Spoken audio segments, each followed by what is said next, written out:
Welcome back to the desk. The Pioneers played their last home game of the season this past Saturday against fellow NJAC rival Christopher Newport. Let's head over to Whiteman Stadium. Wyatt? Well, this was the last home game of the season. Big one for these seniors, and we'll pick it up right here. William Patterson would start the game off strong.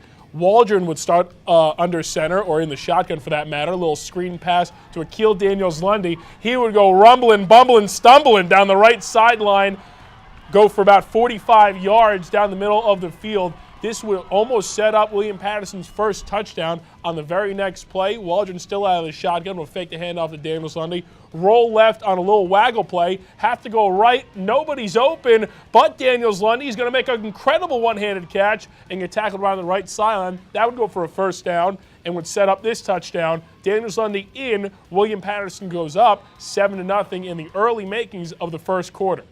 Then, once we go to the second quarter, quarterback here for Christopher Newport's going to punch it in. This would tie the game up at 7, and William Patterson would punt their ensuing drive, and a little screen pass out here to Taylor Loudon for Christopher Newport, the leading receiver in career touchdowns and reception of Christopher Newport. This would make the game 19-7 at halftime, and that would be all scoring William Patterson did. Last play of the game, last touchdown, little dink-dunk pass to the back of the end zone. Then we had a chance for an interview with Joe Rea.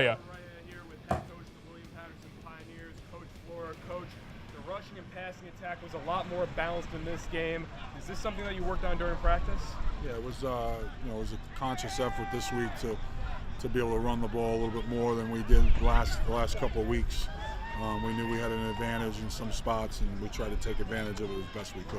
Up your career here at William Patterson. Oh, it's been a blast. I mean, you got players like Charles, Malcolm, always by your side the whole way. It's awesome playing here. The record might not show it, but I mean, it's family. Football is a family sport. You got to be a team to win, and I'm glad I'm here.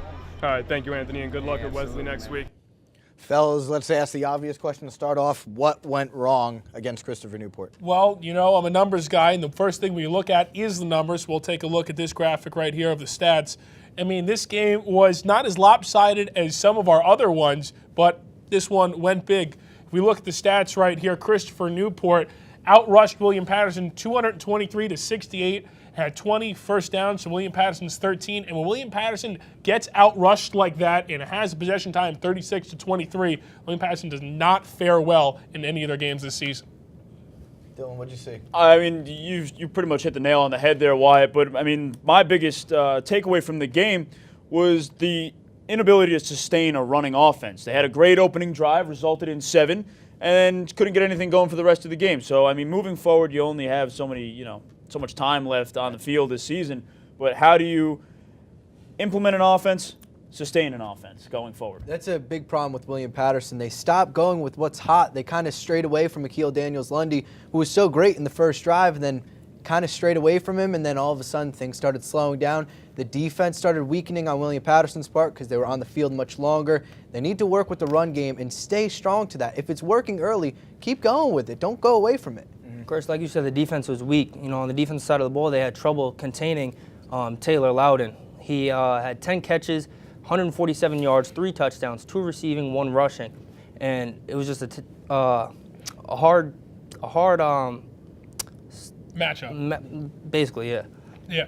I thought the biggest thing was Joe hit the nail on the coffin here with his question to Coach Flora. I think balanced offense. Right. And I think that's where William Patterson really tends to really be wrong about this. We were talking about balanced offense. Akil Daniels-Lundy, like you said, was working in the beginning parts of this game, and he was ripping up this Christopher Newport defense. So you're saying we should be a ground and pound team moving no, forward? I'm saying you have to go with the hot hand, and that's what the Pioneers have been lacking in the previous weeks. I mean, I've seen in the first halves Anthony DeMarco rip it up and have 2 touchdowns, and he's been running the ball well, and they have just strayed away from it, and they'll go back to the run. Right. And you have to stick with that hot hand. That's when good coaches know. Not saying Jerry Flora didn't coach this game well, but I just think you got to stick with this hot hand. And just think of the offsprings of a strong run game. Then DeMarco and Robinson become even better because you can influence the play action. That's something that they need to stick to and stay strong with. Exactly. And speaking of hot hands, unfortunately, a lot of those hot hands are seniors who just played their last game at home. Let's talk about some of the key seniors who will be definitely missed in this offensive-defensive scheme. So the two we look at all the time, I mean, we've been calling their names out for the past couple of years on the radio, here on TV. First one I want to look at is Malcolm Robinson. He was a transfer here from Montclair State. I mean, outstanding. This guy stands at about 5'8". He gets 68 catches, close to 1,200 yards, 14 touchdowns, and the biggest stat I thought to put in here was he averaged 18 yards per catch, okay? This was a guy on a couple of bad William Patterson teams who really did shine. I mean, I thought outside of Anthony DeMarco, this guy was the most impressive player I could have seen as a Pioneer. Yeah, and he only put together 2 seasons in the orange and black. Wyatt, you and I have seen firsthand Malcolm Robinson tear it up on the field, break off for an 80, 50-yard run, and the guy he's a bottom line, he's a playmaker. He's a playmaker. The guy makes things happen. Let's not forget, this is a former NJAC Offensive Player of the Year. The guy's got awards to back up his numbers. Right. He's a stud. You know, they were both the bread and butter for the team the past 2 years. DeMarco past 3. But both these guys, they're not done playing football. Right. They both got invited to the Dream Bowl All-Star game in Virginia Beach in January. They're going to play in that. And they're going to have NFL scouts, CFL, and AFL scouts there too. And the second guy we'll take a look at is Anthony DeMarco. Now, you want to talk about a guy who all around helped out a William Patterson team. Last year, when Anthony DeMarco was a wide receiver, they asked him to play quarterback for the last 5 games of the season. Right. This guy did. So I put in total touchdowns for a career. That's rushing, that's receiving, and that's passing, all into one. He had 84 catches because primarily a receiver, 1,300 yards. He also rushed the ball for 538 yards over his 4-year tenure here at William Patterson. Here's a guy that you look at, and when you ask him to do something, will do it. Great guy off the field, on the field. And I really think as a leader, you couldn't have gotten any better than DeMarco. You took the words right out of my mouth there, Wyatt, when you said you tell him to do something and he'll do it.